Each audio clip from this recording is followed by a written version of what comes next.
You know, it's time starting next season. He's got good teaching, but I don't want to mess around with him. Like 44 all the year, he shoots the most in the NHL, and I'm hoping that with that offensive development and good shooting category, it might go up on paper. Look at go. And all of a sudden, he's on this team that can actually get 40 goal seasons to make the offense. But Brandon gets third line getting he's been Avery Fast and Cruz was there. I'm not sure I can throw Avery Fast into the center. We'll get to that. O'Reilly, Evans, and Poirier on 48 with those Wranglers. I got the good teaching coach down there. And I'm going to focus on passing because we need to maybe find a playmaker of the future for the not going to be getting around 26, which is fine, but he is more of a dynamic playmaker, like both body. He's got a decent shot in that passing category down there at 84. I want to find somebody who's got like 99 passing, and we'll get back to that strategy in a second.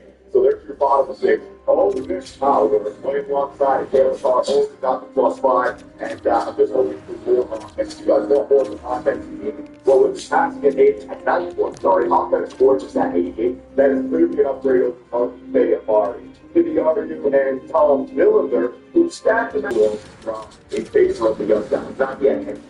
I want to play first the captain after the gun 3 years, and this is my new strategy this year. I'm not running with simple forwards, okay? I'm taking the defenders. Only Howard's got himself a left actor, Taylor Carr with Taylor Carr, and we're going to +5. So I'm looking to put all my shooters on the same line. We're going to spread it around.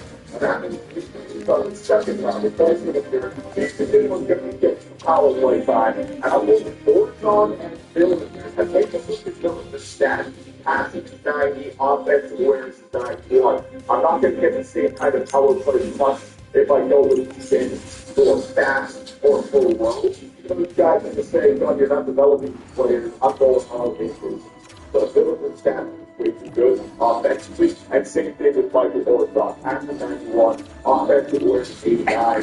And if I can get that consistent, then we can actually throw them up there as well. And I'm hosting this year. I'm also slow at the low strategy to take the top right now. The car is the distributor along with the pump area. Is the finisher. That's the first line. Orzon is the distributor of the pump area. And the leading shooter is the finisher on that second line. Right? So it's very specific to this season. Heavily here. All right. So this is where Avery Fast and Philly are going to take over. I got to get Avery Fast to play center. We're going to try that again. With Howard and Carr on the blue line. Evans and O'Reilly. I don't want to play my top players. I want to give my bottom 6 guys a penalty kill and see what happens with the simulation. Well, because he was on the third line, I got to still find time for him. So he's on the second line power play. He's on the third line penalty kill. He's on the third line 5-5. All that good stuff. 4-on-4 lines. 3-on-3 lines. Looks like a lot of fun. We get overtime game played in there. Who's the third line? He did what Matthews could just such an aggressive line. And Dusty is going by 93 overall done. So there's your 7 Calgary plays. So I have chased about a 10 straight. It's not right now, but it's not working. The upgrade is game for row or take a look at both players. Most of the third good, but he has been thinking with the discipline and the aggressiveness, right? Passing is guys in offense, passing, sort by passing, and here we go. Here are all the best players when it comes to passing. It's at 8, I was at 8. 9 don't go, 47. Man, this one's a big up, man. Oh, who is this guy? And said this 74 overall, 23 years of age, he gets bombed at bottom 6 round in the 4th round. Look at this clutch skills category 8. All right, no one. I'm just going to sign this guy. Give me a watch list. I got to get this guy signed. He's in free agency. Yeah, there he is. In free agency. Get bottom 6. You get forward. I mean, I could play him in age. Just for those. He's a 2-way forward as well. What the hell is that? I don't even know. I'm going to sign this guy. Hey, welcome to the Wranglers, buddy. Show everyone how you work with the puck skill. All right, get back. So there you go. I got this guy on the team now. The Calgary Flames. You got Lenny Hudson in there. You got this guy, Jack Taylor. 12 overall, 28 offense. Look at that. +6. Arizona. Oh, my God. Well, one of the upgrades in offensive special with that kind of control. You can do that. I like Arizona. I like Qatar. I think do this though, like Jonathan Huberdeau was in there, but there was this one player I found on the St. Louis Blues. He can play the center. He can also play the left wing. France Argelapanchi in 98 passes. Look at that. Now, we drafted 5th overall, but this would be a huge trade, right? Look at that offensive awareness. The defensive category isn't there, but we're looking for somebody who can pass the puck. So we need you, and it doesn't seem like he shoots the puck a lot time of year. 73 games played, 119 shots, 47, so he was getting a nice time. So in over the course of the regular season, I think that we need a wider. France Argelapanchi from the St. Louis Blues. I might be going.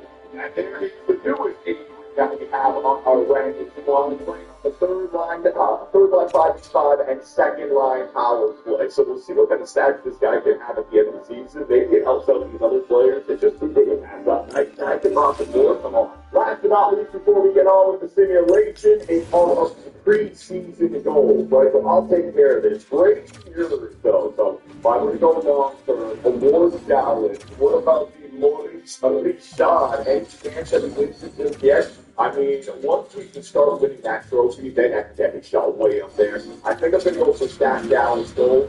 To get 50 on the season.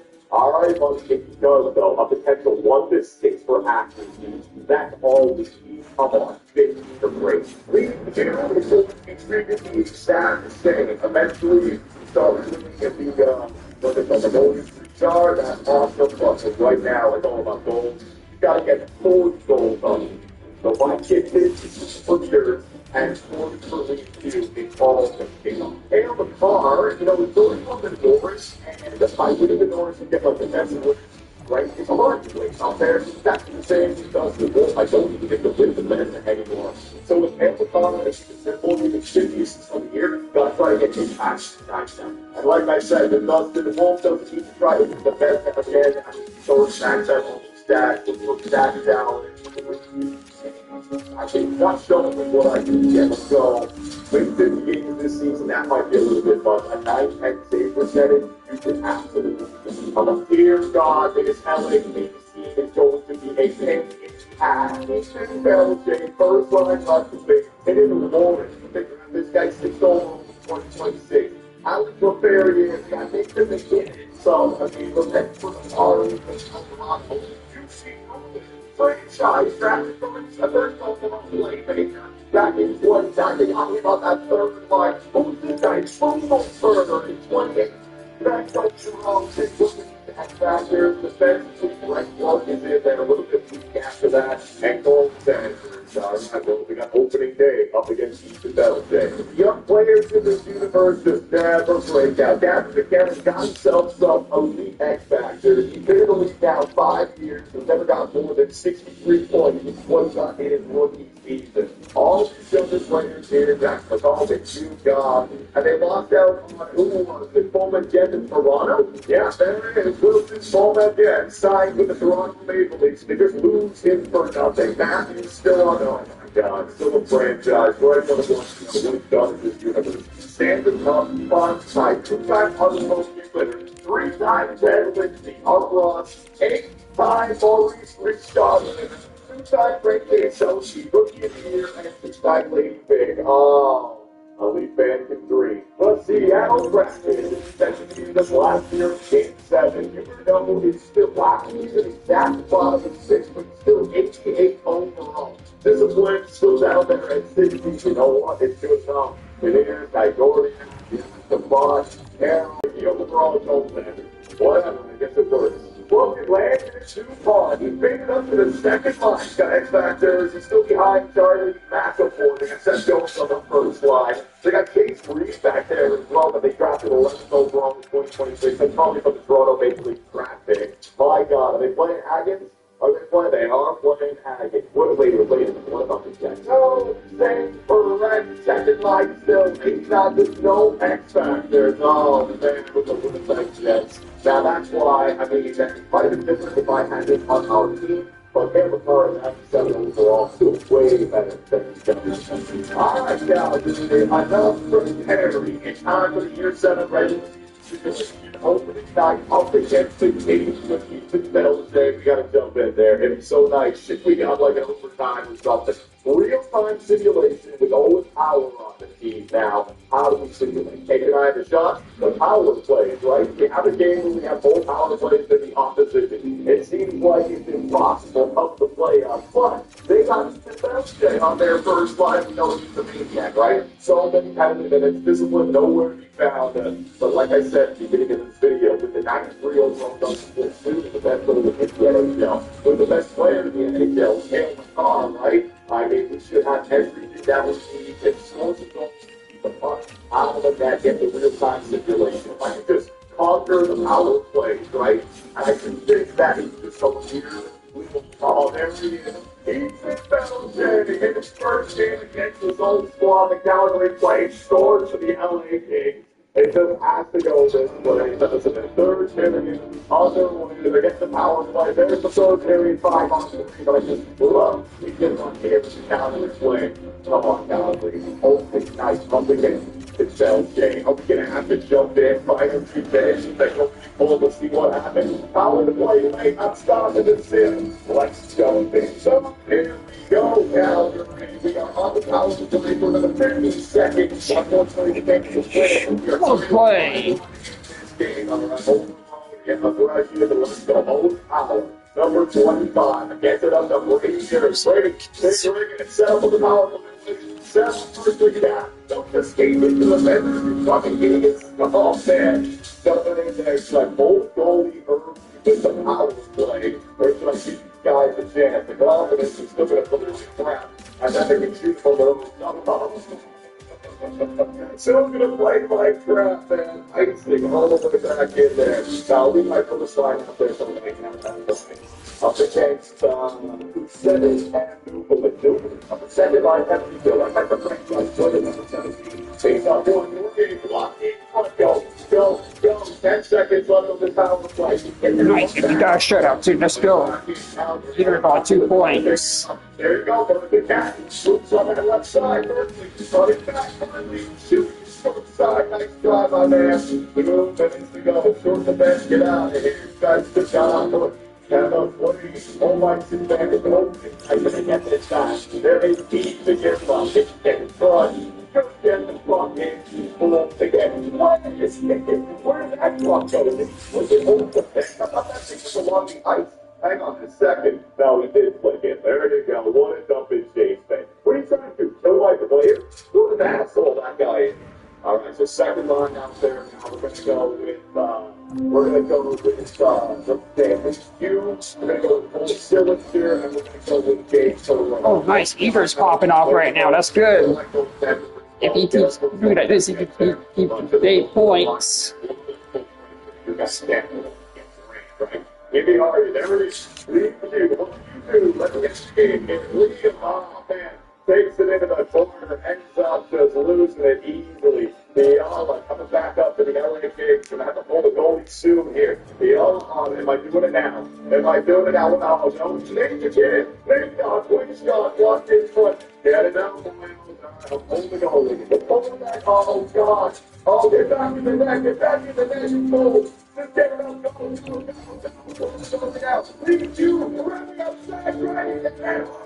One save. Nice try there. Lead you. I thought I go to goalie again. I guess I did not. A three-man quick shot. Nice save there. My God, simple. Needs some offense, boys. There he goes. To the spine out there. Let's go. Cole Sillinger's got it. Cole drag. 1 minute. In the middle. Sillinger. Got that shot. 1 minute to go. The shot. Hands up, score. For the play. The tie up with 53 seconds left here. They don't finish out. Brady, you're the master gets shot. I thought Brady was going to ring that sucker. He said, no, this is a better option. The basket shot.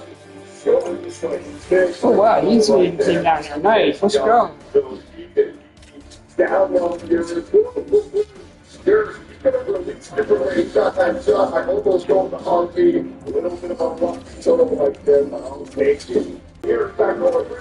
Trying to get quick on the reception. Right behind that. Goes the cat. I pass it right here. But it was only time on the pitch because he gets it back. The big boy gets all the time. Ethan Belgian. Watch out. Don't let the trust to the net, man. Or the cat got it on the left side. Trying to keep to the right side. He's going to get stripped off the puck there by Stephen Grant Clark. He'll start it up for the Kings when they have a late hero here. Grant on that right side, trying around the outside, trying to get it into the slot. Can't do it. Over the power. Nice interception from Calgary. Hold on, get back here. Hold on, Calgary. Take it. Not Nathan. Back to the point. There it is. And Owen Powell with that interception. Nice job. And we are going to overtime. So you guys want to see some 3v3 with your brand new look Calgary playing? Let's see what we got here, man. Just don't let Ethan Bell say he up there score the goal. Let's see if the other side because Belichick might be on that second line. We got versus half and Euros. There you go. Camper Collins out there. The Collins, William, Gale. What a save. What a save. And John cannot believe it. Look at his application. Oh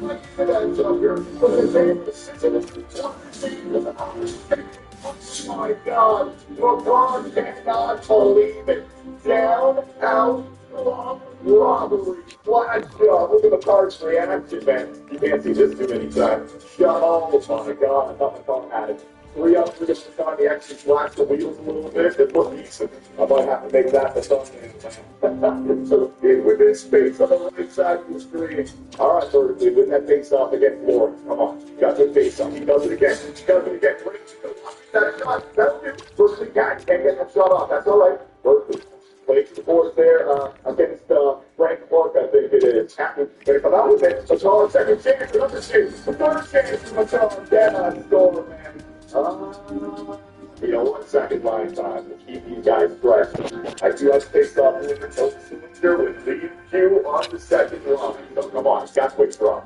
Face off one by one, so quick draw's not going to matter. Nice job by Liam. Liam Q gets some numbers last shot inside the blue line. Come on, Liam Q, break away. 3-3 for the win. Oh, by Suzuki. He's having himself a freaking night here for the LA Kings. Devin Dion back the other way, gets a low power. Dead to a low power. Both cylinders are tired. Their tires cold. Their tires cold. Both brakes are cold. Cylinder wants to pass that one. Leave you quick shot, man. These big shots are tight passes drive me absolutely crazy. Leave you 4 minutes in overtime. You're going to play little man. These passes, dude.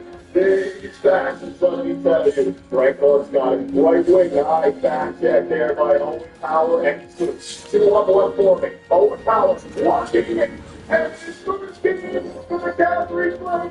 Owen Power scores most of the time on the play wing. Opening night against Ethan Bell as the LA Kings. Ooh, is this the year? Is this the year? Do we have some magic out there on tonight? They have the play. But we answer back. I love this team and Owen Power. No better player to get the first winning goal of the season. The newest acquisition. Oh, there you go. We just sold some jerseys. The fans, the players in the locker room are loving this big man now. For first overall pick. Owen Power. Beautiful job, wasn't it? So, beautiful job by the boys there to win opening night up against the LA Kings. And now we've got the Edmonton Oilers. And for anyone who wants to know, this is why Cam McCarr is now the best player. We are 7 years into this. We Dave dropped out of the 96. Still got the franchise. So that's actually telling me that you can hold your franchise, but when you get to 33, 34, they start to drop off and plays and are new. This is our year. This is our prime year. All of our top end players are still at the pinnacle of their game. And our younger players have got off a little bit. Come on, man. So game up against the Edmonton Oilers. Yes, you know, big victory. Shut up for this hole. A good start so far. Shelock is back. Okay, so we got Shelock back in there, and also we're putting Kobe for the road. 72 as our backup. So developing some talent for the future. This road is 81 as well as this match. This match is up to 97. Which the offseason stuff at the beginning now. Okay, so if I go back to 91, I hold the increasing shot. Yes. We're going to shoot categories. 96 5-shot after this. 91 flat-shot power. There you go. He's on the breakdown. So his shot totals are already up there. Now the quality of the shots are going to be up. And if you get your shots, I think his flat-shot power got harder. Got to work on his accuracy. What about his speed? up to an 86. I've been teasing him with a shot out better as well. So they can still to get that on-season development. That's interesting. After 96 for most power, so I got on my back and way out of now. So the off-season development does so good. Yeah, you got to do 3 seasons before it clicks in. Okay, good. So we're going to get together some fun and take a look at chemistry and player stats and team stats. I'm hoping that I don't need to blow this strong for trade for extra 4 lots.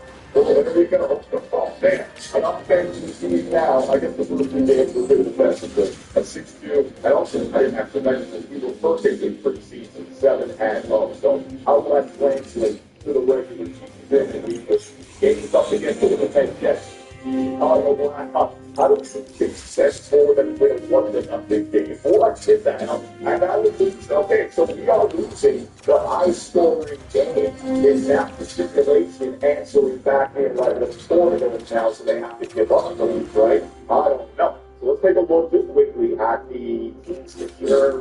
It's smaller than the size. It's not going to tell us the picture. Goals for per game, 3.38 on. It stays there on. Goals against the game, there's no one technical against the no one backward, out back down to earth. I know it. Power play, it's awesome. Penalty kill, that means you better. You're the best penalty battle with the penalty for this team. I don't know, man. I don't know, but it's going to go on offense, and we'll get on offense. So, like I said, that's good. You can get like 7 goals, 8 games played. Oh my God. If you get 30 goals here, you're going to get up there 91. He's 4-3.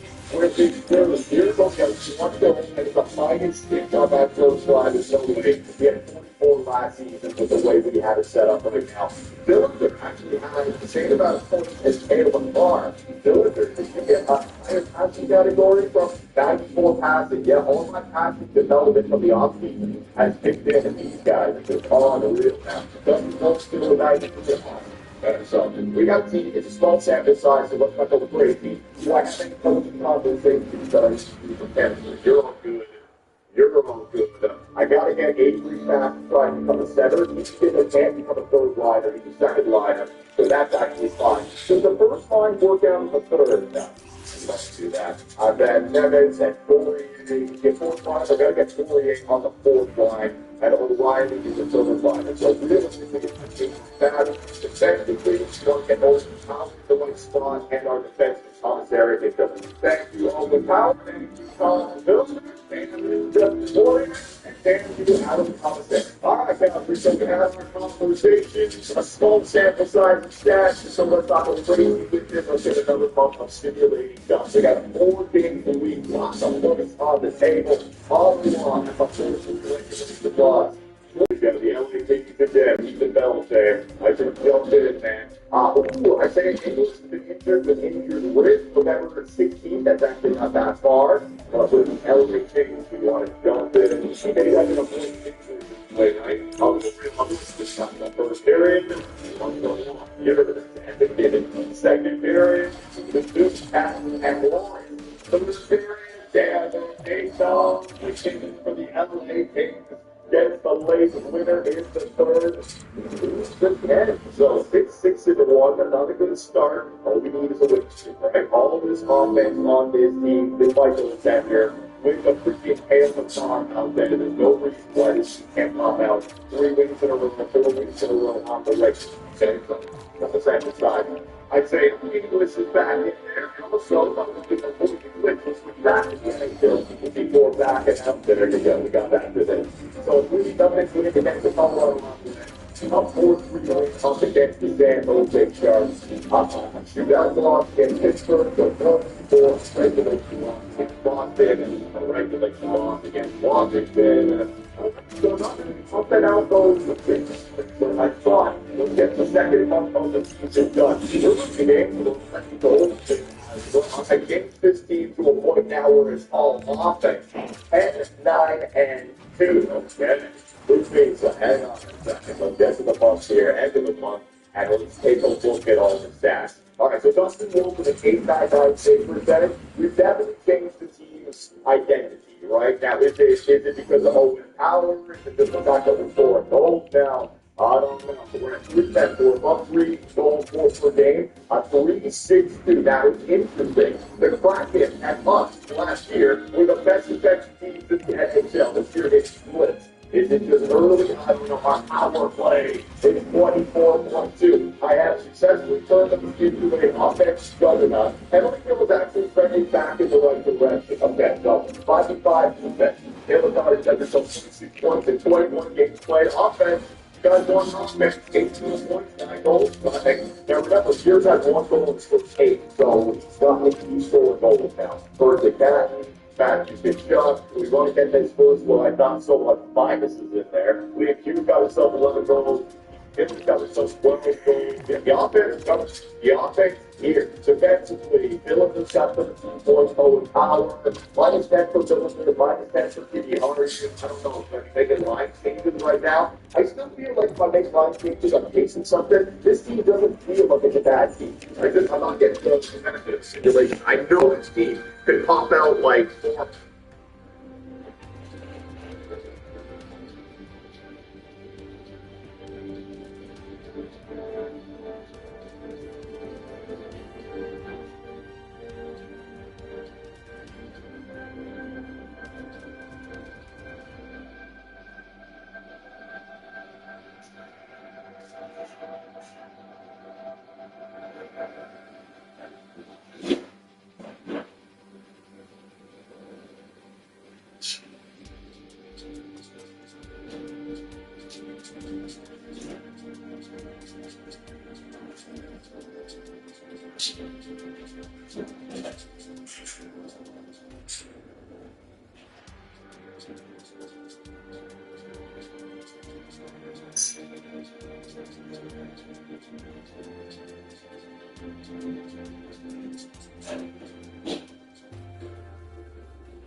5 in a row on the race, like I said. So we're going to call another bump here. I still am thinking about making that trade for Angela Hockey from Assassin with Blues, but I'll have to see what this team's going to do right now. We're getting Zarov, that is down there in AHL. Don't have to worry about that. A 4-3 regulation loss to the Kraken. A 3-2 regulation loss to the Predators. What is going on? 11-11-2, our division. So we gotta start. I'm not making one change. There's no way this team, all of a sudden, where's our defense? Where's our ability to talk out of the net? You know, that's what we need. A shootout win against Vancouver, a shootout win against Chicago, regulation win against the Islanders, overtime win against the Avalanche. That's more like it. I just feel like this team, offense, and get back 3 over defenders with the best players in the world, most of the time, it's got to start going to the way. I don't feel like this is I have to really track it. We still continue to pull off, man. We got a point there up against the Tampa Bay Lightning. As we had an injury first there, he'll be back on December 27th. Yeah, maybe that's not that bad. Yeah, that's right around the corner.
And or just gotta keep them nice. We gotta change 2 games up against the Everton.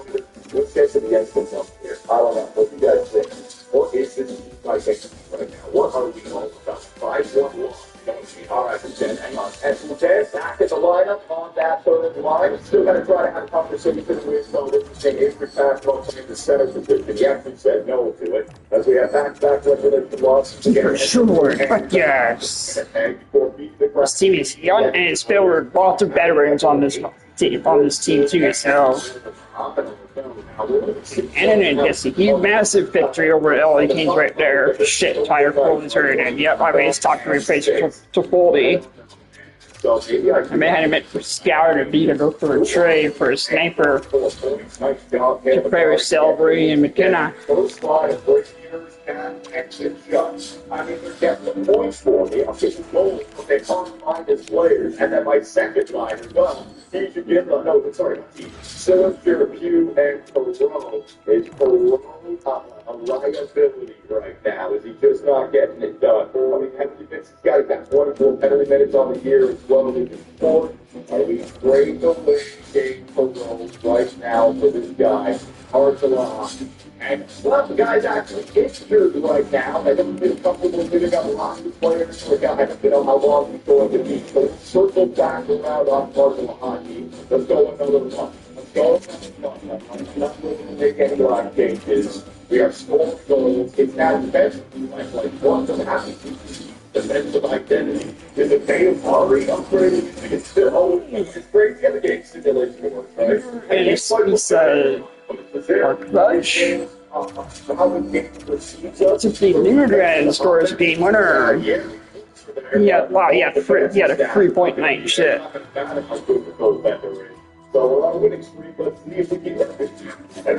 So what nothing is. This team is all over the place right now. A 4-3 win and a 5-1 Man, you can get hurt too. Fuck. A 4-0 win. It's all over. I can't figure out what we're all about. Now, we got the Ottawa Senators, the Anaheim Ducks, the Vancouver Canucks, and the New York Rangers the next week. There's 2 in a row. 101 regulation in a few. Avery, by 99 overall puck skills guy, replaced player down there at the AHL. We can sort that out later. And I Ducks, that's a regulation. Making $4 million on the secondary, along with his defensive partner. Winning streak starts to fire. Let's see here. Oh, wow, we are seeing the third place in the West and in the Pacific. Teams are down there, the Blues are all the way down there. I'll look back at the team stats. I'm thinking about making that trade just because games for Rome. I don't know, man. I can get somebody past the puck a lot better. You on that second line, just so down on this offense. I've had a regular loss now a couple of weeks. Avery's back. And Simmons is back in the lineup on that third line. Pico has been hurt for a while. I noticed that Stenberg, he's not fucking going anywhere. He's got 96 passes, friggin' 7th round pick, Isaiah. He could be on the team. Instead of getting Cardinal hockey, it might just be Isaiah Inglis to play alongside with Ian Pugh. So back in the simulation, there's I know Susie would be trade bait for a draft pick. Losses away, just as I say, in a 7-2 loss up against the Montreal Canadiens. So 26, 17, and 6, we pull ourselves back in a second in our division. But look at the Our Twins, how are they doing? 10 and 14, that's 24 points. 15-7. We have to have a How's he doing? 23 points. Oh, wow, nice. In those playoffs. The Twins are playing well. How is Joe and Giga doing? Same thing. Returning February 1st, so the playable injury. He is back now if I wanted to get my hands on that playmaker. Let's take a look at the team stats. All this good stuff. Yeah, he's primary face with Hollywood here. The fuck out of that. It's done. It's done. It's 360. All right, now an offensive team, and that's how the game just proceeds on the squad. Trouble here. Some decent contracts too, actually. 5.7. If we can get a little bit better, that's good. But he doesn't even fit right for the speed too. Shit. 45 games played. Dylan Matthews got himself in 3, and the first line is now plus players. Okay, so seriously, just a little bit of winning, and all of a sudden we turned it around like David per row. I mean, Liam Q's got 14 goals. I might be able to get Liam Q 4 offense. If David per row is doing better, doing well. Look at his shots. Look at his goals. 18 goals on this year. Well, you're going to add JD Paterno to this team. Fits on the second line, though. I need him right on the first line. Definitely this man, and that is awesome. At goaltender, 904, we got to start to build that up once again. Dylan Gunter. He's in the same thing. Second line as well. Shit.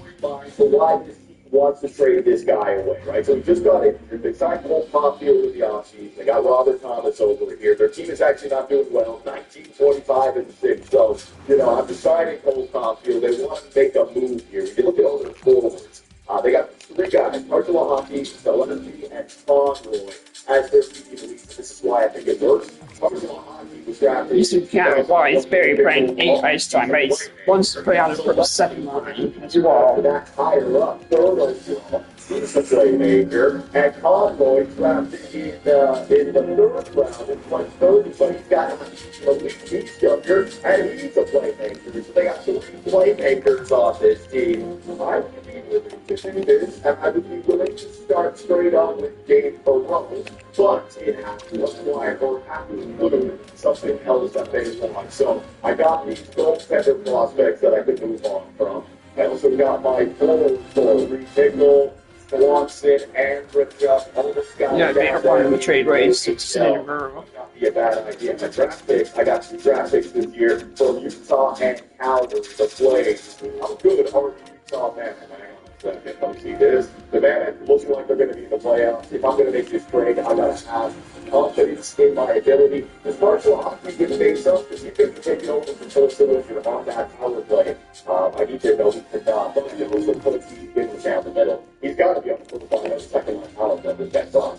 All right, so Marshall Hockey, full row. Going to get straight up off the swap. Goaltenders, imagine the block. Barone is coming around nicely, so I'm going to throw Dahlwall in there, all right?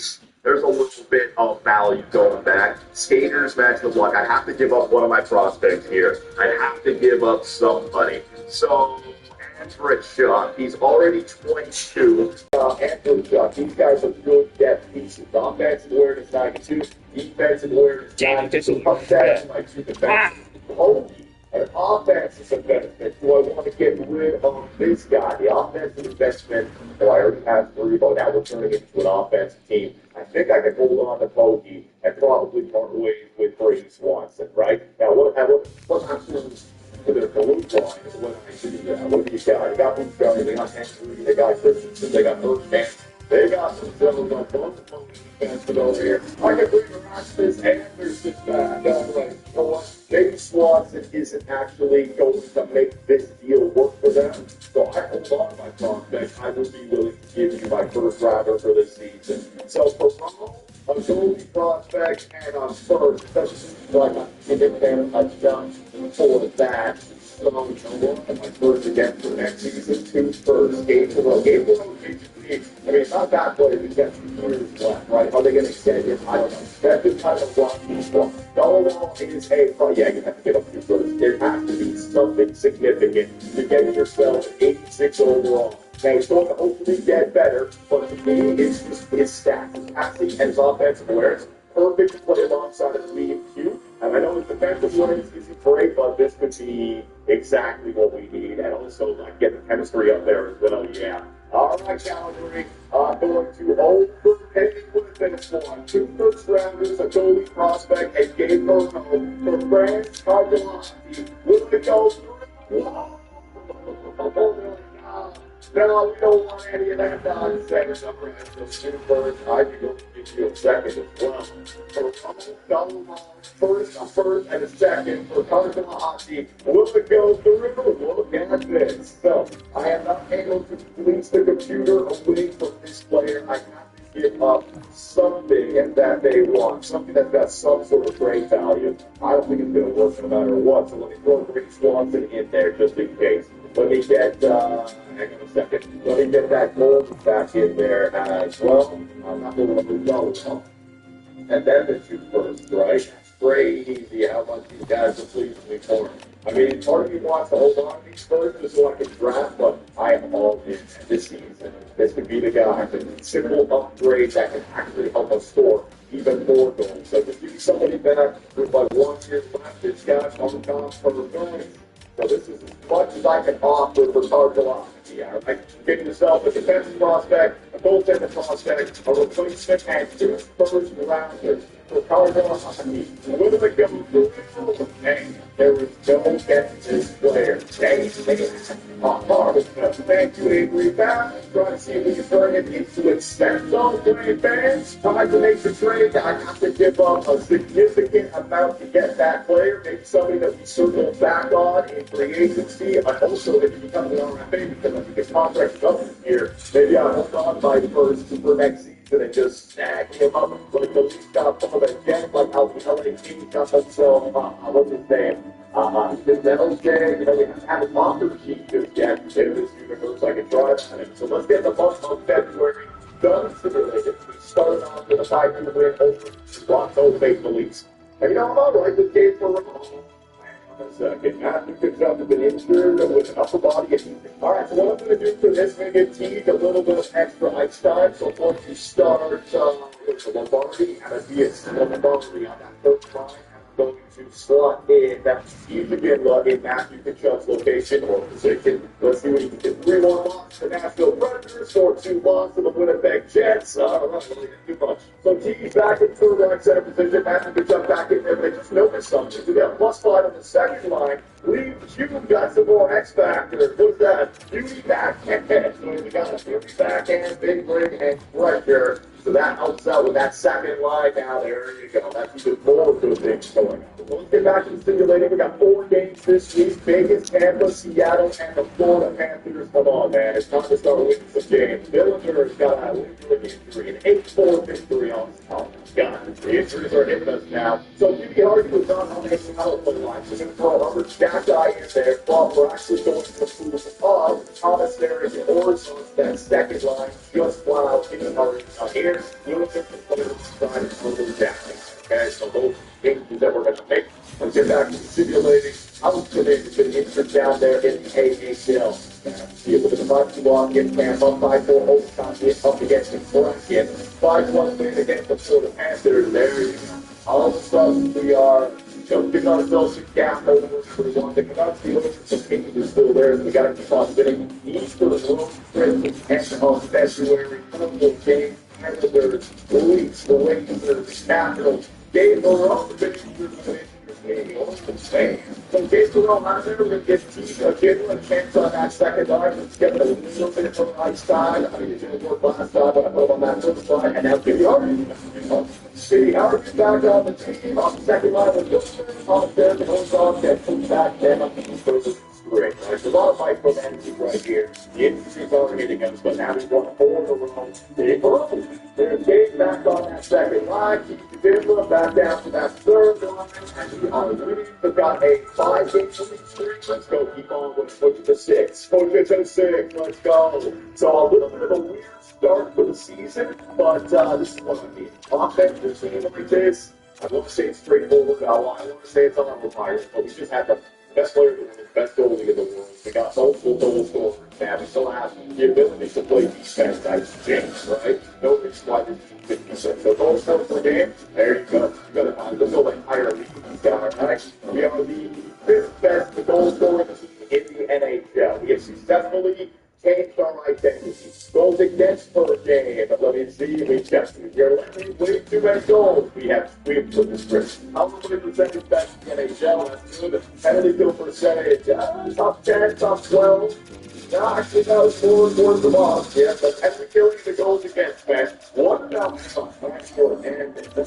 And we're still undisciplined. Oh my God. What time for the power play? Are we still the worst? Man, this is the funkiest team I have ever created. So the offense is there, but we're still not getting power play. And that's the issue with the 7-6 power play. Matthew Boyd scores in his first game and is a member of the San Jose Sharks. Yeah. Darren McKenna also scores. So we see here, Matthew Kachuk having himself a good season, but the plus minus is way up there. Rangers got 35 goals on this year. All of a sudden, it's a winning streak for the Jets. He might actually get 30 to challenges, right? I mean, 50 for Brady years, 40 for Leeds Hughes, and 30 for teams. Leeds only got that 21 on the season. That's what I was saying about getting the road. I know 60%. I would like to make that upgrade, but I don't see it happening right now. There's a car. What a season. You want to win that door. Could get old Tower plus 23, plus 30. Yeah, they're scoring. And he's fighting it back, right? Dustin Wolke fighting back that same percent. So the way I see it right now, this team is pretty good for that playoff run. Let's get to the trade deadline, right? The one upgrade that I'm thinking about is Dave Perron. If I can get my hands on Mark Velocity, I'll try it one more time. Thank you, Bulls are a terrible team. They just beat the Brutal on they did. Offense, we're going to start man. Are you so much waste, but like, we're just going to take the games like, oh, am I just for the staff features great. He's lying. All right, 2-year contract. Good. Excellent. I'll take that. That makes me happy. All right, so Jacob Sigler is available. Seth Jarvis is available. That would be interesting. An upgrade from Seth Jarvis. One of them at Mark Holden is the power forward. Okay. Okay, so this is a lot. I mean, Seth Jarvis might be interesting. So I guess that's Jarvis. Another second. Think about this upgrade over Dave Perron, right? He's got X Factor. Haskins only 87. You know what? I'm not going to say he's a bad player, but I'm looking for more of a playmaker. This guy shoots the puck, 245, 225. No, we don't want that. We don't want to mess with what we have here. All right, I do want to go back to the St. Louis Blues. So let's see if there's any chance. Has his value dropped off at all? Archulahati, I want it. They haven't extended it, though, so he will be available to RFA in free agency. We might just want to wait on it. So again, goalies matching the ball. I should trade away Dustin at this point with that trade. It's not like he's having a good season, but that trade value is just so OP right now. Now, again, I've done straight a second and third to Buffalo in exchange for I don't even know who the hell. I can also give up for Rowe, the prospect goalie that's further along. I can do that. But man, my head was giving a watch. Swanson, Nickel, no, draft picks, Calgary and Utah, so I'm not going to get lucky in the draft lottery. That makes sense. Is there anybody with good trade value that I'd be willing to trade away? Stillinger, I'd be willing to trade, but I don't want to do that this year. He can win some face-offs for me. Nah, it would be Perot, but they just don't want it. This trade right now is just not working. So we're just going to hold on to Gabe Perot. I can trade. His offensive awareness at 93 can always help out in the real-time simulation. And what kind of stats has he had for us in the playoffs in previous years? 13 points. Last year only 2 points. Yeah, I mean, I'd love to upgrade, but ideally, I'm not going to do it for a rental. I got to hold on to my, I could bring in, Hagel. Hagel's a playmaker. Hang on a second. Carolina trades Brustovich to the New York Islanders in exchange for Grillinger. Doesn't he the Phil Kessel prospect? What about Hagel? Hang on a second. Let me see Hagel's stats. He's a playmaker. Good, yeah. I mean, the discipline's a little bit low. Offensive awareness 92, passing is 91. Let's see how his regular seasons go. He shoots the puck. He's not the kind of playmaker that I'm looking for. I'm looking for a playmaker that doesn't shoot and that also has that playmaking. I could be an upgrade from Gabe Perot to Hagel, but this is our team. This is our locker room. Yeah, I'm not willing to trade these things away right now. I'll hold on to my draft picks. I'll hopefully select some more prospects, and then in free agency I can see what's available. So, in an executive decision, I like the way our team is playing. No moves, skipping the trade deadline. So Calgary, it comes down to this. The final stretch run, can we make the playoffs? I mean, I feel good, but 3 losses in a row. 2-1, 1-0, 6-2. That kind of frustrates me a little bit. Where are we in the standings? We're one point out of the divisional lead, and we are tied with the Canucks, who do have a playoff spot. And then we have an 8-point gap over the LA Kings, and that's good. And over there in the Central, the 4th team is at 66 points. So we got an 8-point gap over the wild card team. In the year, we should be all right. So 4 games, I should say, this week. Colorado, St. Louis, Dallas, and Utah. Central Division opponents. Big-time matchups. Let's go. That's a 3-0 win against the Colorado Avalanche. That's a 2-1 win against the St. Louis Blues. Let's go, Boyos. 6-5 Dallas loss. Jesus, man. The goals against this year. So 2 wins in regulation, 2 losses in regulation. Trust. Oh, man.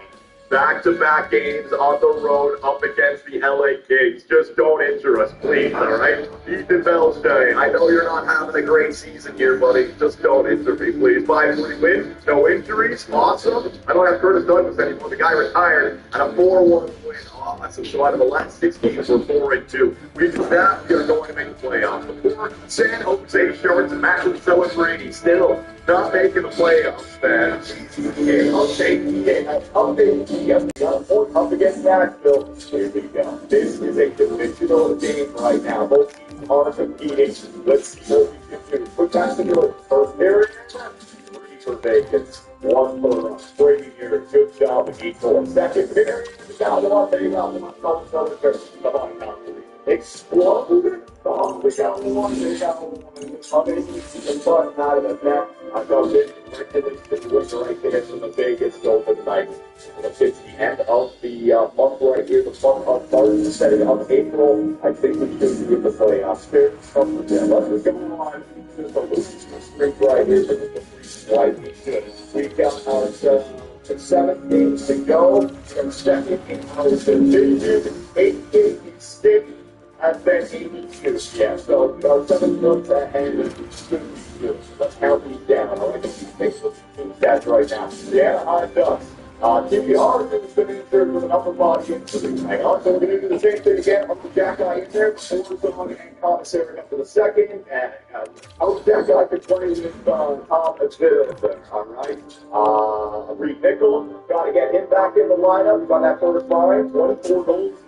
2 games played. Isaiah Inglis, 47 assists, 7 rounders. Yeah, Joe McGinley. They're making it up to the NHL next year, man. Gotta find a way for these guys to finally make the team. Gotta make those plays. So let's go. 8 for backs. Ooh, is he a 7? Is he a 7 now?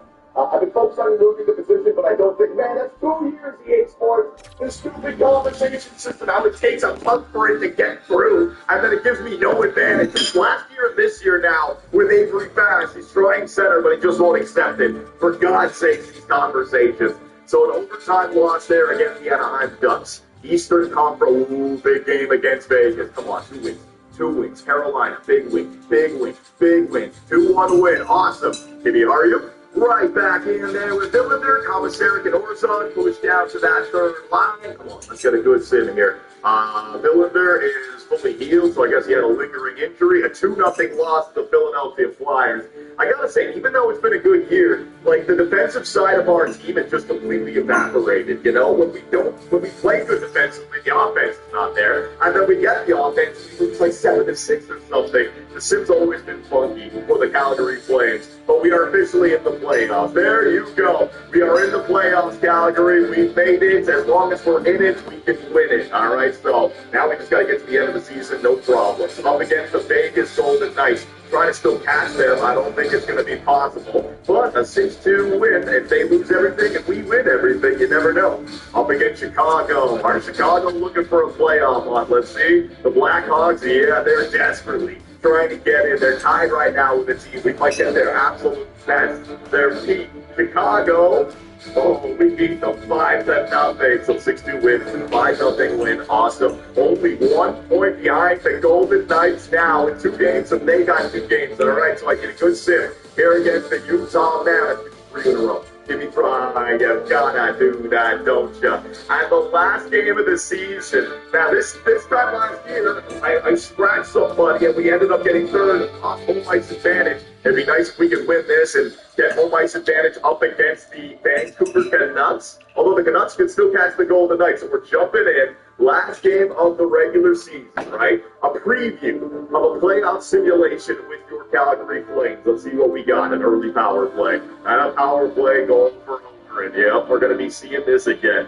My God, I can't escape it. What do I got to do to get off of all these penalties, man?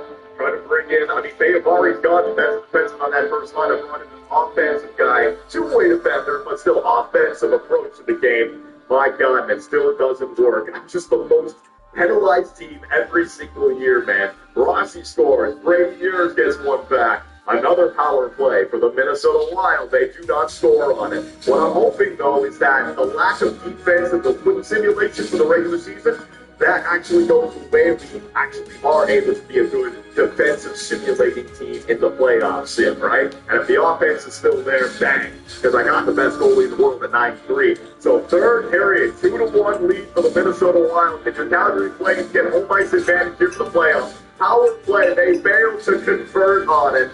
Oh my goodness gracious, Calgary. See what I mean? The lack of offense in the playoff simulation, once again, I'm not stopping it. We're not going to jump in. We already had our game plan. And this is Samuelson. Scores for the Minnesota Wild and your Calgary Flames, the playoff sim. Still not there with the offense, man. I don't know. Might have just been a one-off game, though. But the important thing is that we got in the playoffs. Yeah, 2 regulation losses at the year, and yeah, we could have made it up to home ice advantage against the Vancouver Canucks. Unfortunately, we don't. Is that everything? That is everything, and the year 7 regular season has come to an end. All right, so look at the save in there, and let's see what year 7 truly looks like. So, I mean, it just for me, we just couldn't get goals. Like, it was clearly an offensive team now, but now it's a goals against that relevant, right? So, goals for game, entire league, let's see, yeah, we're like top 8, top 7 for goals for game. So, in previous years, that was all the way at the bottom, or middle attack. Goals against per game, 305. It's slowly got better. All right, so we got the goals against slightly better. 21.5% power play percentage, best in the league. Awesome. Penalty kill percentage, 84. Now we're on the worst side of penalty kill. You can't have it all. You cannot have it all. Like, you can't have its own specifics on how what the team is. And whatever I do this year, I changed us from being a defense to an offense. You still take the penalty, though. I still handed 3-7. Compared to Vancouver, 2-27, the team that we're going up against in the playoffs. Well, you know how this thing's going to go. Power play today for the Vancouver Canucks, man. Absolute brutality. Did you say Taylor Garn had 99 points on the year? My God. Brady Aaron's got 53 goals. That's his shot got even better. Does that mean his shot got even some 93s in there? That not just like clicking once the playoffs. And you know what? Hang on. I want to see this here. If I go to the fan base, finish the regular season, right? Hang on. Start the playoffs, and until the regular season gets complete. Because he got his 50 goals, does his shot get better? Because it's already jumping if you think it's come through. Hang on. Breaking yours. Click on him, and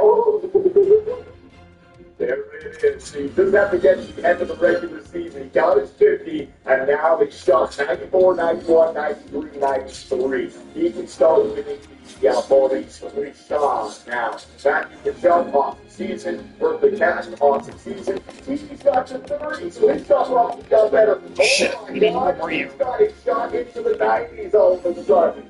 Oh, super. We turned this into an offensive team. Now, unfortunately for Liam Q, only 24 shots on the year. He took more than he, but he only had 10%. This is what I mean. I got to get I got to get faster alongside of Liam Q. It's not going to be game for 21 assists on the year, right? Dense and fast, and shot 5v5, that's probably 48 steps. All these guys down here, defensively, 99 points on the year for Caleb Connor and a plus 25. Owen Powell, 52, the plus 33. Those guys were good together, 100%. And that goaltender, 9-10. I used to get a 9-10 save percentage. We just got a late sequence. He's got a 9-11. Let's go. Dustin Wolf, and no reason why his team can't perform in the playoffs. Let's take a look at the entire league right now, shall we? Austin Matthews did it again, 62 goals, 116 points. My God, great year. So we can start telling him to try to win the Maurice Richard. Now, yeah, he's going to close up there even more. Assists, Caleb Connor, winning on assists, always the defenseman, right? Point totals, Matthews, McCarr, right side, man. Defensively, let's see, okay, we definitely want the numbers this year, right? 100%, and goaltender. That's the best one right there. 7 wins and a 922 save percent. We can't beat that. Rookie skaters, what we got? Aiden Kelly, drafted 20th overall. Man, they got themselves a good little piece over there in Edmonton. Awesome. And what about, hang on.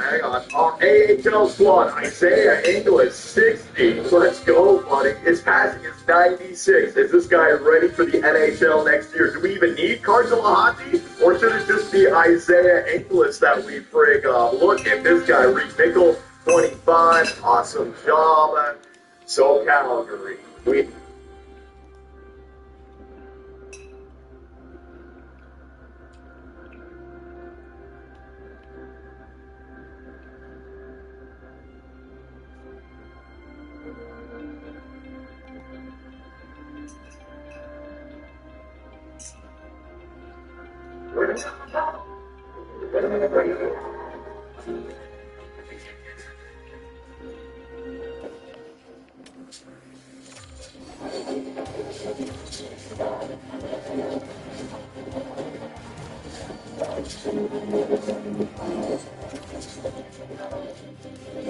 What a beautiful day. I sure hope nothing will come up and will completely ruin.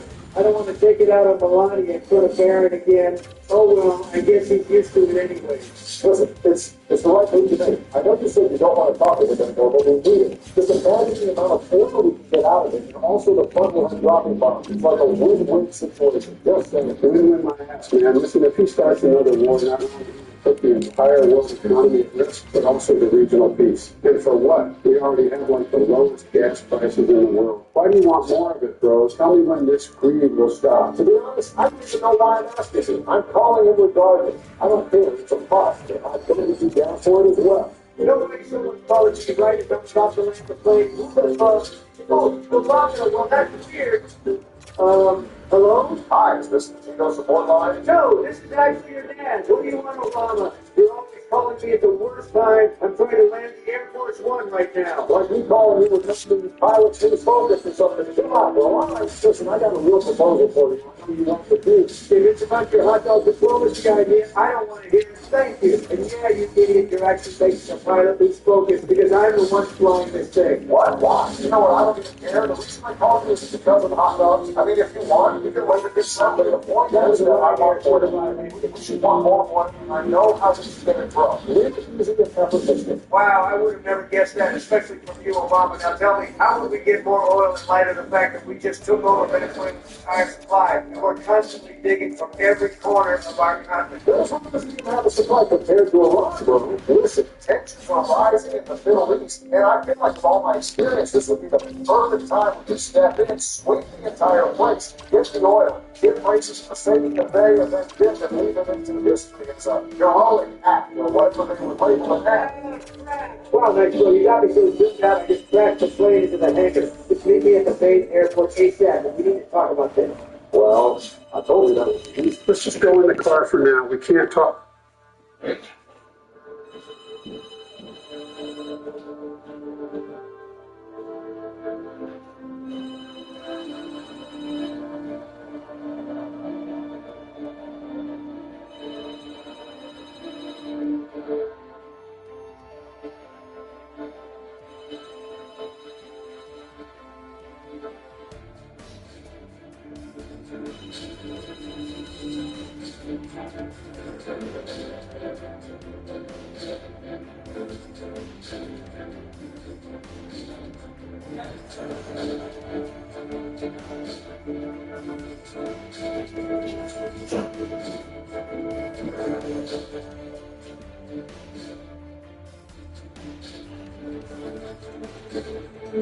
Talk like this in public. Yeah, you're right. All right, let's go. Yo, Jeff and Bobby, just act like you haven't heard anything, okay? I'll see you guys soon. Just short the oil market in the next 24 hours. That's all I can tell you. Come on, bro, don't make me run now. My goodness. What have we got ourselves into? So, do not report on what just happened. If anything, blame it on somebody else. Say that the hangar moved into the plane or something. Last thing I want to do is that I can't fly. That would give the Democrats a talking point that I'd never hear the end of.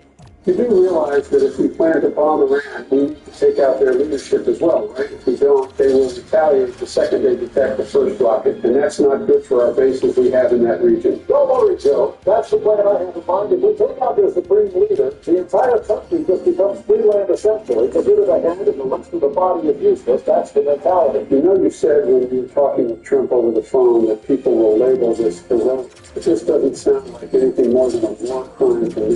That doesn't bother me. I got a couple of those under my belt as well. We're killing Joe. You're forgetting it. My good friends, I hope I would never figured you'd ask me to do that. Well, good thing for you is that I've already been planning that for a while now. We just have a couple of key things to figure out before we do it. So let's go to the military base, and we'll talk more there. Nice fancy helicopter you have here, Trump. How much did you steal from the taxpayers to have it as a personal vehicle? Same amount you stole to pay off the cartel debt hunter that's been racking up since the 90s. You're on the all right? We need to be comfortable with each other, okay? We have a greater mission to focus on that. Tell that to Sleepy Joe. Joe woke up and showed violence against me. Ever since he got here, he wants to make sure he gets all the smoke. I got plenty more bodies if you don't calm your ass down. So you're the one who started this. You know what? Whatever. I'll take the blame as always. So how have you been doing? It's been a while since we last talked. Bro, we literally hung out like 2 days ago. What do you mean it's been a while? Did you forget to take your pills again? You're not the center of attention, Obama. Stop acting like it. I was talking with Trump, not you. Oh man. I have a feeling this will be a long day. Can one of you remind me again why we are here? Like, why did we have to fly all the way to this military base? This should have been donated to Ukraine as well a long time ago. Low key, now that I think about it. Just to do a checkup on our top-level equipment. I know this next part will excite Obama, so we'll have to fly some drones today, or at least one. We need to do some surveillance on the spots in the desert where the Supreme Leader holds power. I'll tell you guys more soon about my plan. That's good. This the drone? Oh, wait, I think I can see that. There we go. This B-2 bomber has been decommissioned for a while, but what do you think about it, Obama? Bro, I'm jizzing my pants. I haven't seen those babies of mine in years. Joe, I don't know how, but slowly I'm starting to think you're more sane than Obama. The only way I can explain it is that he's been experimenting too much with the pills he finds in Michelle's closet. His hormones must go crazy off charts sometimes. Yeah, I get it. Okay, now, What exactly are we doing here? Can you stop being so mysterious and tell us once and for all how we're going to take out this man? Okay, so let me connect to the drone. All right, I think we have it connected. Okay, boys, listen up. It's pretty simple. I already know where the house of the street leader is, but I also know that he's not dumb enough to actually stay there. So he's definitely hiding in some other place than that's cool. Keep going. Now, I got a contact who can let me know where his secret location is. But the thing is that this contact of mine, who's one of the leader's advisors, told me I'd have to meet him in this shady village in person. And before we go there, I need to make sure this isn't a trap. So I'll quickly fly this drone over the location to see if there's any military activity. If we see that it's clear, we're heading there next. Get his hiding address and then finish the job. So, Brendan, Instead of flying it over the building, why don't you just fly it in the building? It would make this more spectacular time. keep it quiet for a second. I need to focus. I think we're approaching it. Listen, Obama, after I fly over it, I'll pass you the controller, okay? Wait. Look, I think here it is. Well, looks empty to me, Diane. I think you have the green light. I don't see anything suspicious. Yeah, that was the village. Seems empty for me as well. All right, cool. I guess we can start heading there now. Oh, that's the promise of it. Yeah. Okay, here you go. Just take it. Oh, yeah, that's all right. What do we have here? Man, you something must have music in our power system. I can smell it from the street. Freedom. All right, now give it to me back. Dang it, bro. That drone cost us $10 million. Well, Obama, what did you do? What if a family of five was in that home, bro? You just polarized a random village. And I'd gladly do it again.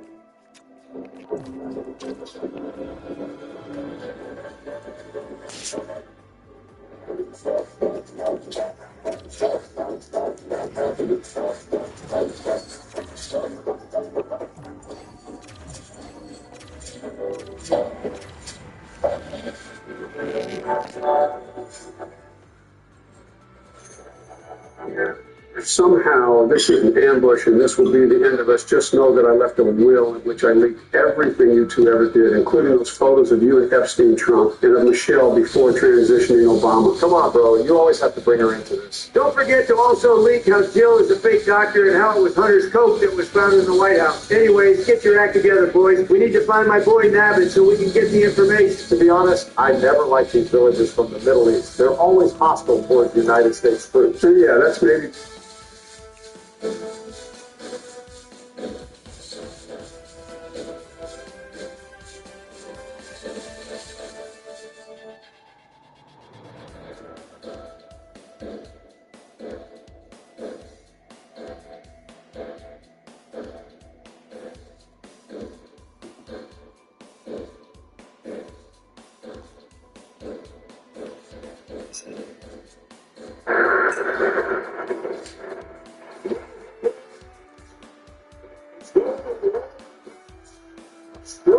In the score, Jimenez in the third, the second is Springer with an RBI to the left. First the lead out at second. Baseball hitting here to left, and another this one will drop fair. The score on the play is Kurtz, in the second is Soderstrom. With a bloop double down the line that ties the game and will get one of the breakers into the turf. It's sharply.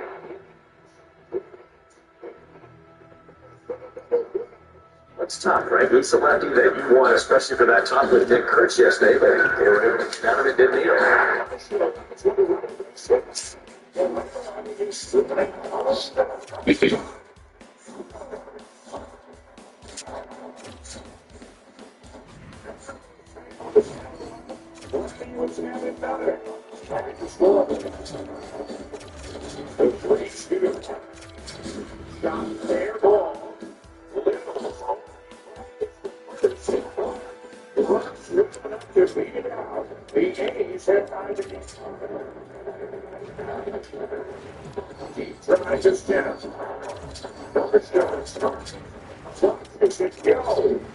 Blank of leaders has done it again. And his grand slam breaks this one open.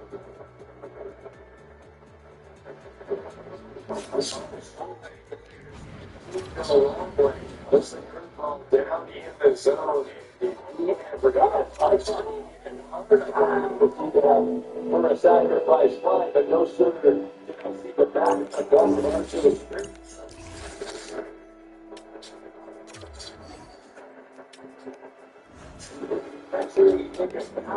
so they're going to Seattle to get the ball rolling.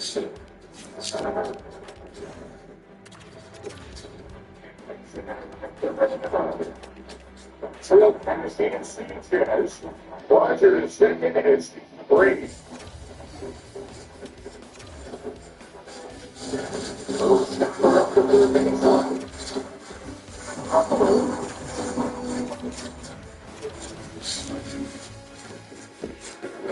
Newcomers to the Jays this year.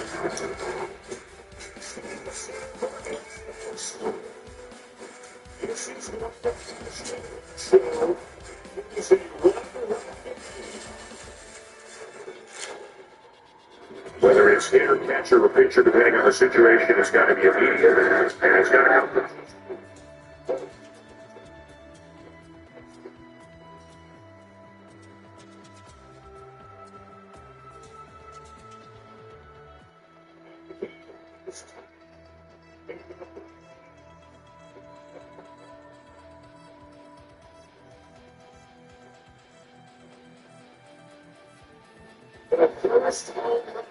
This season, one of the blue teams will have Benderson. Because that sense with our spirit, he is so good when he stays more in the middle of the field and stays on the ball. He catches up and he gets up front. Ground ball to second. 2 outs and a runner at third. Lucian, here's Brent Rooker. And through the right side for a base hit to cash in the go-ahead run.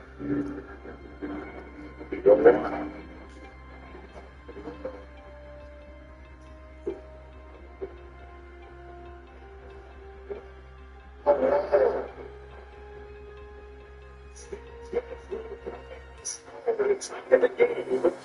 the long sacrifice line.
Fuck, that's about this. It's fine last year. First game. So the board, the red state is down 3-1. Talking about Jose Trevino. Back he works down at the zone. He's breaking here really, really good. The ball's down. Look at this pitch. That is sky high. There's nothing down. First run driven in both downfielders to the single for the field. It's here.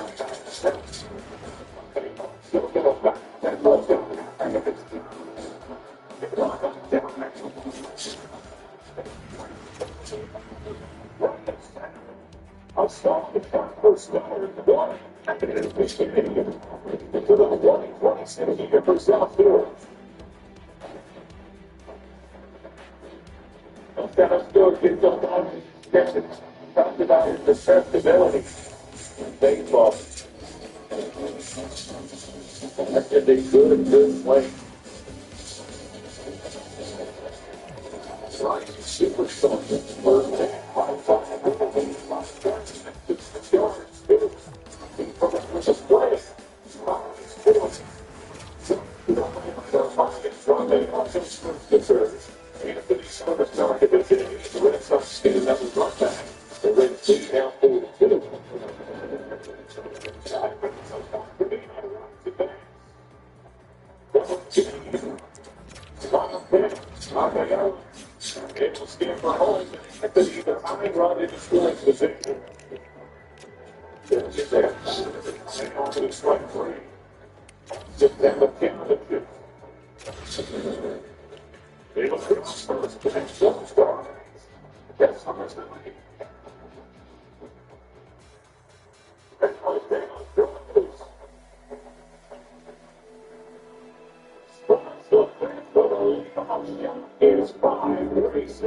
Here at the top of the zone, as they split at the top of the zone.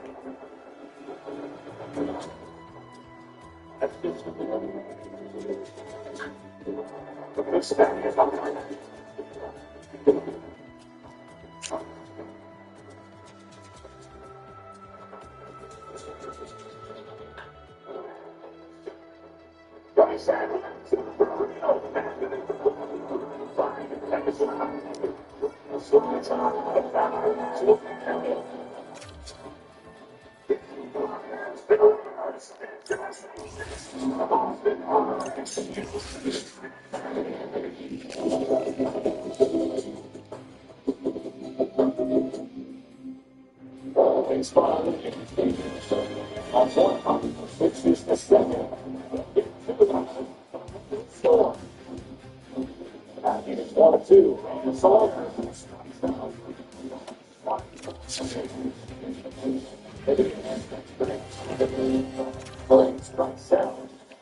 And he's able to get Smith in the top rate of fastball.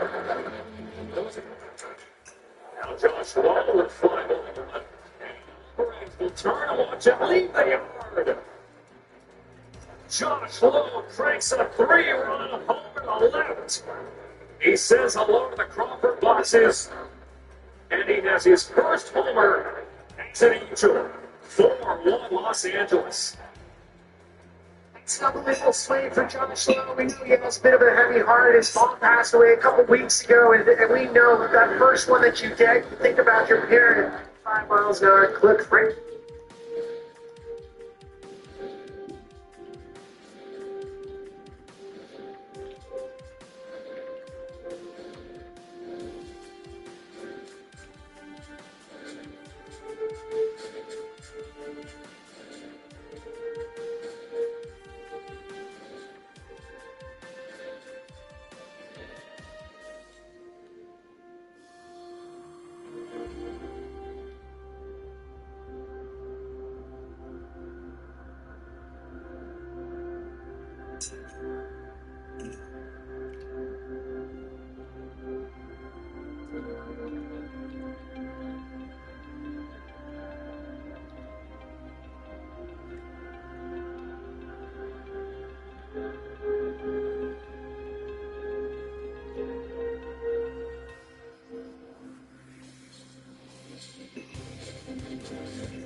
Our vision for tech is to help people with cystic fibrosis live life, at limits.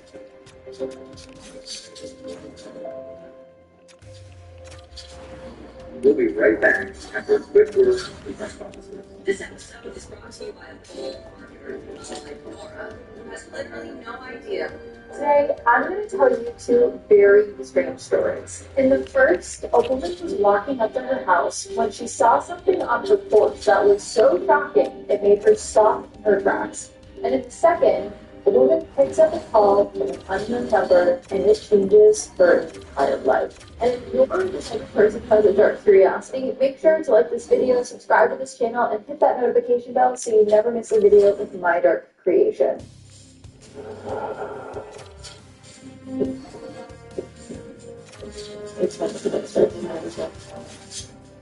Some people believe there is something really strange happening around Lake Michigan. On April 28, 1937, a ship captain named George R. Donner was leading a freight ship, the O.S. McFarland, through the still frozen channels of the Great Lakes. At 57, he was an experienced captain who had been sailing nearly since his birth in 1879.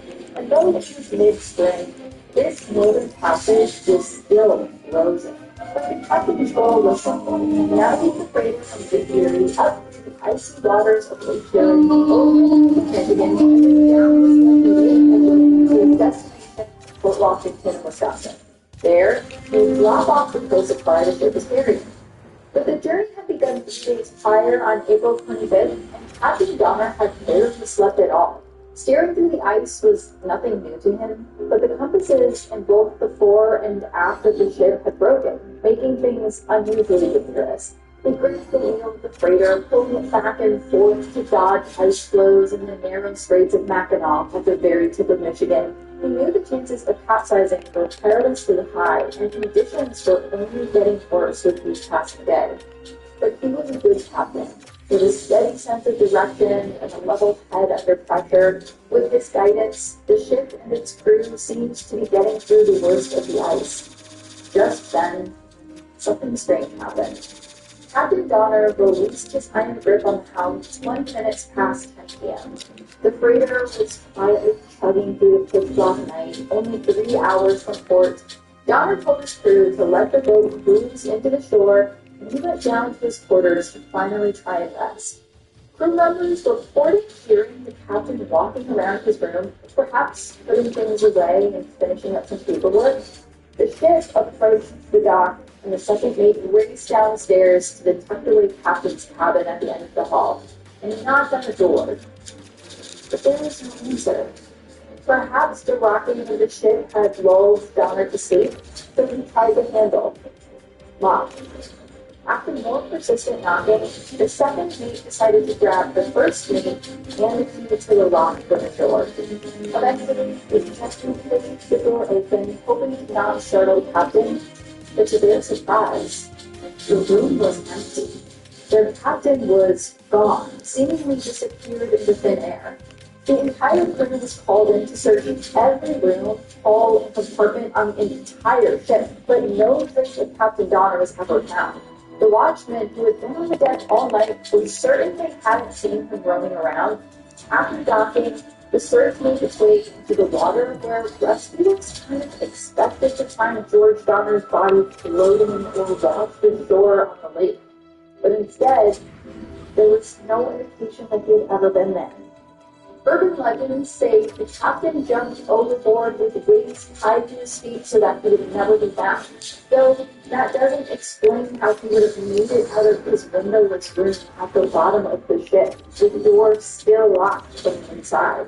But if you ask those who live in the area, they have another idea as to what happened.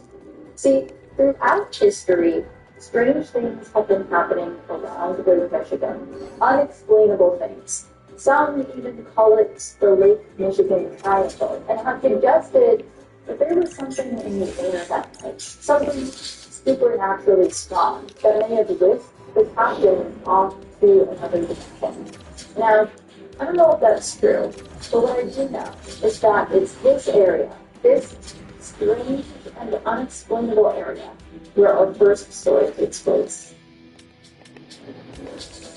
So before we get to it, this part starts pounding, and I'm your host, Taylor Barr. I'm going to tell you two stories today that both people disappeared in the sky. But those stories have very strange twists to them that even I can't make sense of. I know some people believe that these stories fall under missing 411, the David Paulides theory that something otherworldly is responsible for unexplained disappearances. I know actually Mr. Ballin brought that up when he talked about each of these cases, but I wanted to take a little bit deeper of a look and see what else might be going on. It felt appropriate to tell these stories as I sit here in the Rope Protection Society headquarters and the snow gathers gently outside.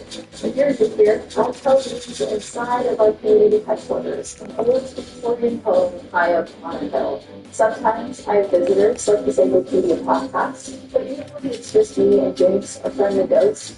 Oh, and also Gordy, a terrifying monkey doll who may or may not be haunted.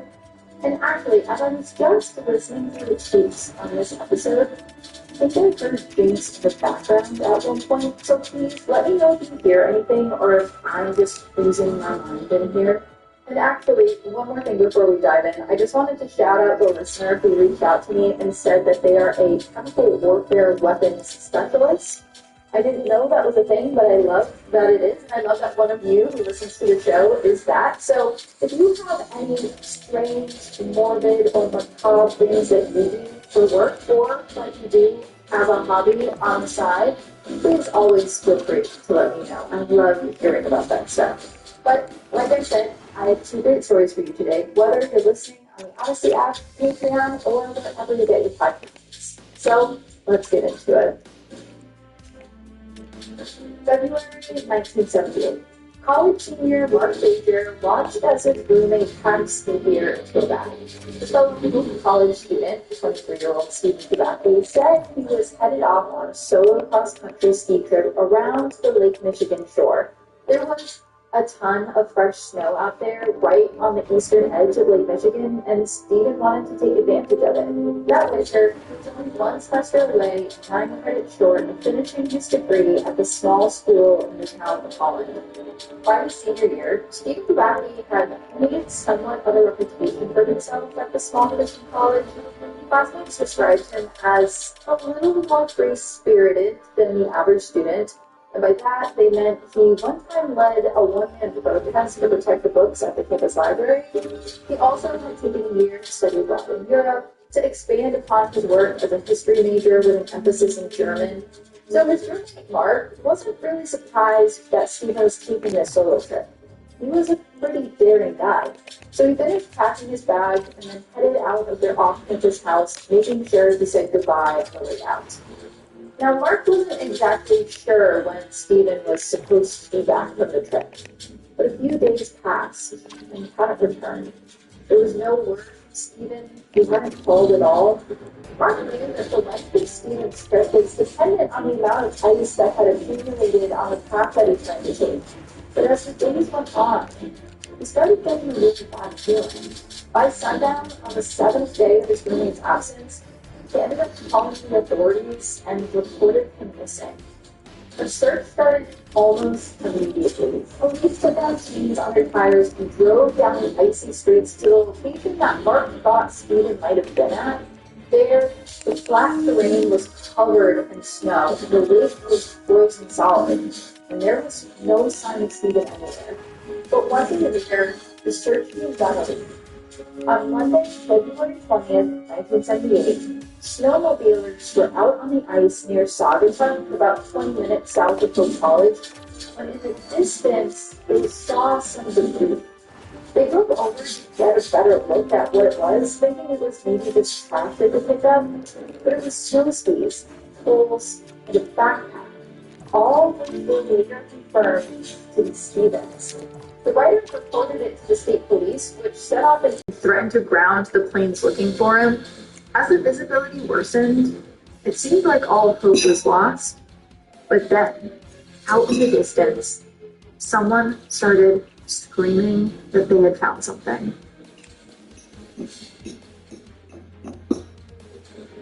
There were footprints in the snow that matched the boots Stephen was wearing the last day he was seen. 200 yards of these prints were found leading just past the edge of the lake onto the ice. But the strange thing is that the footsteps spiked right to the end without any further sign of disturbance. It was like he had just been cleaning up, or worse, had maybe fallen through the ice, which had refrozen over. State Trooper Joe Armstrong, one of the lead investigators during the search, characterized the disappearance points as, quote, an unsafe place to go. Certain areas of the lake were prone to fractured ice due to the strong currents that moved there.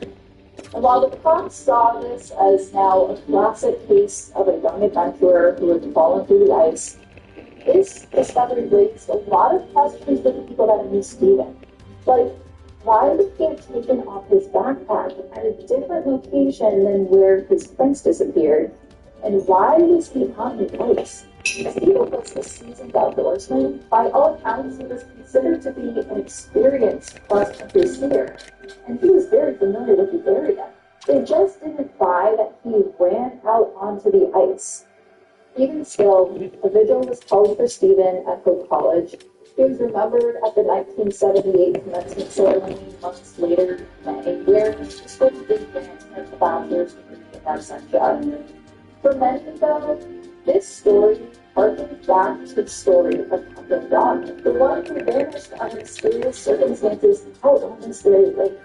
Was the answer to Stephen's disappearance that simple, or was there something more to it? Others in the area heard this story and got a really, really bad feeling in their stomachs.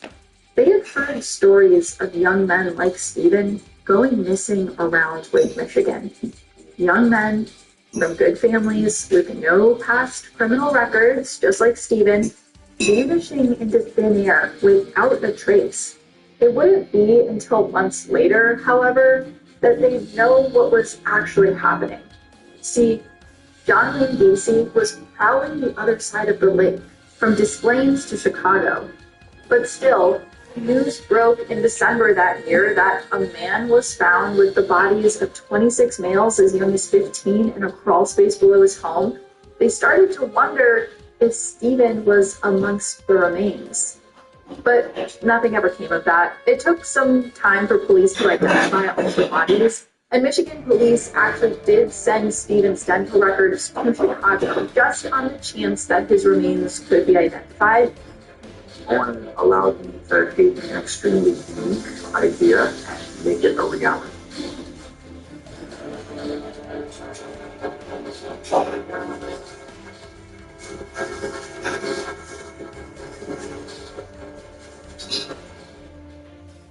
But with Stephen's case closed by the local police as a drowning, it didn't seem like there was ever going to be any more closure to it than that.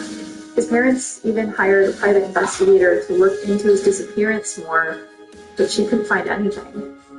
Eventually, spring came and the ice melted. A thorough search of Lake Michigan would finally be able to provide the Kabakis with some closure, but to the expert's surprise, a sweep search of the lake didn't turn up a body. So left with really no choice, everyone just stopped looking. They would have to make peace with the closure they had. Or so they thought. In May of 1979, 14 months after Stephen was last seen, June Bozak was approaching her home at 37 Christian Road in Great Barrington, Massachusetts. June was taking an evening walk with a friend that Saturday night, and around 8 p.m., they were approaching her front door. But from a distance, she noticed that someone was actually standing on her porch, waiting for her.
She couldn't believe her eyes, but it was a man in his early 20s with shaggy brown hair and wire-rimmed glasses.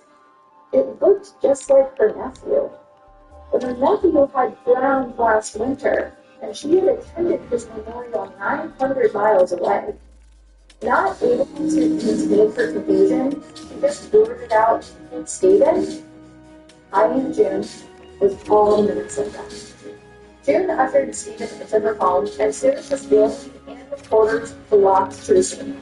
To their surprise, Stephen recounted the same strangely different story over and over again, every time they asked him where he had been this entire time. According to him, he had woken up on May 15, 1979, in a grassy meadow in Pittsfield, Massachusetts. He said he came to wearing random clothes and sitting next to a backpack that he also didn't recognize. Inside the bag were marked up maps, homemade hitchhiking signs, a Wisconsin Marathon t-shirt, and brand new glasses that he also didn't recognize. He also had $40 in cash. What Stephen didn't possess, though, was any recollection of how he got there or how long he had been missing for. He only realized how much time had passed when he read the newspaper over a stranger's shoulder at a nearby restaurant in town. His parents were speechless as he told them this story. They were just so overjoyed that they got to see their son again, something they never thought would happen. But that didn't mean that the rest of the world felt the same way they did. Reporters were dying to learn the details about what happened to Stephen while he was gone. Had he suffered from amnesia for 15 months, maybe because of a head injury he had received? Or worse, had someone been holding him captive and now he was too afraid to say anything?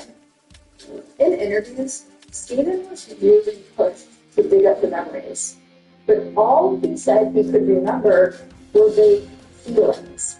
He remembered feeling cold, stranded, alone in the dark, and he had a creeping worry that he was going to freeze to death.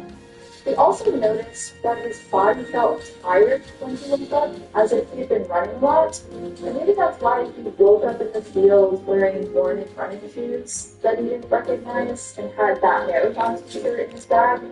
He also figured that whatever had caused his memory blackout was probably a physical injury and not a psychiatric one. So he decided that he wasn't going to seek any mental health treatment. And still, he just told newspapers that he had, quote, a lot to think about, and he planned to find out where he was, what he did, but he needed to do it all on his own. So after the initial public welcome home, Stephen stopped speaking to the press entirely. If he did see a doctor about his condition, he never shared an update. Instead, he moved across country to the Pacific Northwest. He built a quiet life as a psychologist. And that's the story of Stephen Kodaki. No, I'm just kidding. I've looked into this a lot more. Because this story kind of drove me up the wall. It seemed like Stephen was at peace with what happened to him, with not remembering anything for 15 months, which, if that happened to you, wouldn't you want to know what happened? If this was some kind of hoax that he pulled, I thought that maybe sometime in the last 47 years he would have come forward and said something, or someone would have come forward and said something like, "Oh, Stephen was on the couch this whole time," or "I saw him once at a bus stop." But no one ever did, which makes it feel a lot less like a hoax. And that's probably why over the years, so many people have pointed to the area and said that Lake Michigan's triangle might actually be responsible for his disappearance. So I will say, Stephen's not even the strangest disappearance to happen in the area. Northwest Airlines Flight 2501 took off on June 23, 1950 from LaGuardia Airport in New York City. It was headed to Seattle, Washington, with 55 people aboard, including the captain, the second, and the flight attendant, and the captain checked in with ground control at 12:13 a.m. The plane had hit a patch of turbulence above Lake Michigan and requested to drop down to 2,500 feet. But ground control informed them that there wasn't enough airspace. And that was the last communication the world ever heard from Flight 2501. And one thing that I wanted to mention was that in 2023, a YouTube channel called The Missing Enigma actually got an interview with Stephen. But strangely, Stephen didn't want to talk about his disappearance at all.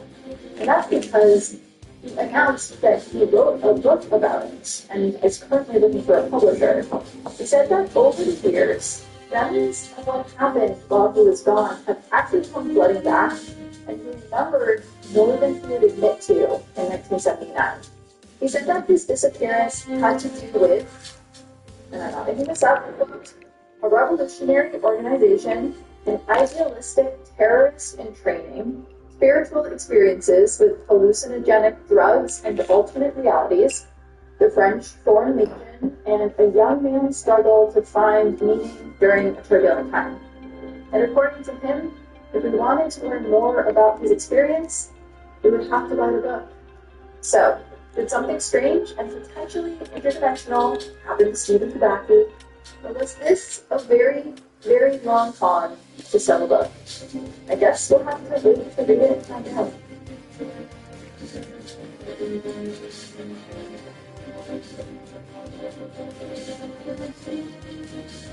It's fun. It's I'm afraid that I'm in the skies over there. These hundreds of CFS leaders, some of them here. Our next story takes place in Lake Placid in New York, another lake with an eerie and mysterious history.